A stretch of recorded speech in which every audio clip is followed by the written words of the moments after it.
ฮอค้ามาส่งค้ามาส่งพี่น้องเขากูก็กตีกูแลนคานเอาฮอค้าในวิดีโอตัวในคานเอาเดี๋ยวมาสอนปันอีกใต้ค่าสอนปันลายคานเอาสอนปันไว้วันยิดวันออดค่า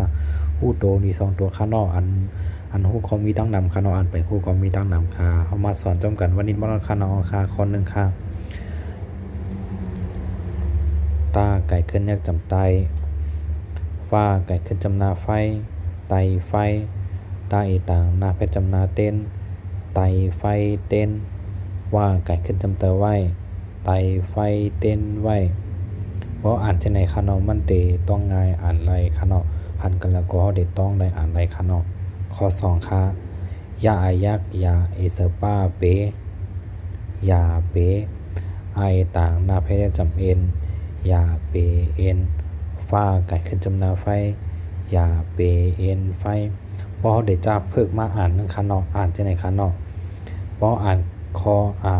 ยาเปเอ็นไฟในใครคอในย่อเสียงในคานอขึ้นมาไม่อ่านคนนึงในครับไตไฟเต้นไว้ยาเปเอ็นไฟข้อ3คานอกับในคานอการที่2ว่าเพชรโก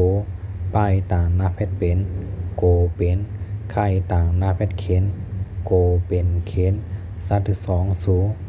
โกเป็นเข็นสูคนในกล้ามคานอไตไฟเต้นไว้ยาเปเอ็นไฟโกเป็นเข็นสูข้อ4ว่าเพชรเอาไก่ต่างนาเพชรเกณฑ์เอาเกณฑ์คาที่2ว่าเพชรจำนาโคเอาเกณฑ์โคมาจำนามาเอาเกณฑ์โคมาคนหนึ่งคานอไตไฟเต้นไว้ยาเปเอ็นไฟโกเป็นเข็นสูเอาเกณฑ์โคมาหอคาทางกล้ามคานอไตไฟเต้นไตไฟเต้นไว้ยาเปเอ็นไฟโกเป็นเข็นสูข้อ2ข้อ4เอาเกณฑ์โคมา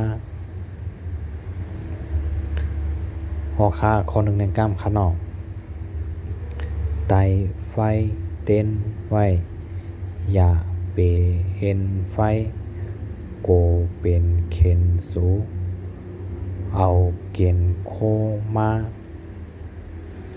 หอค้าอย่าไปลืมกดไลค์กดแชร์กดติดตามกันไว้ค่ะเพราะว่าที่ใน YouTube คันเราอย่าไปลืมกดติดตามกันไว้ค่ะเนาะหอค้าเพราะว่าที่ใน YouTube ซ้ำอย่าไปลืมกดไลค์กดแชร์ค่ะเนาะหอค้ายินดีรับตอนกูก็กูตีกูแลนค่ะเนาะหอค้ามาส่งค่ะ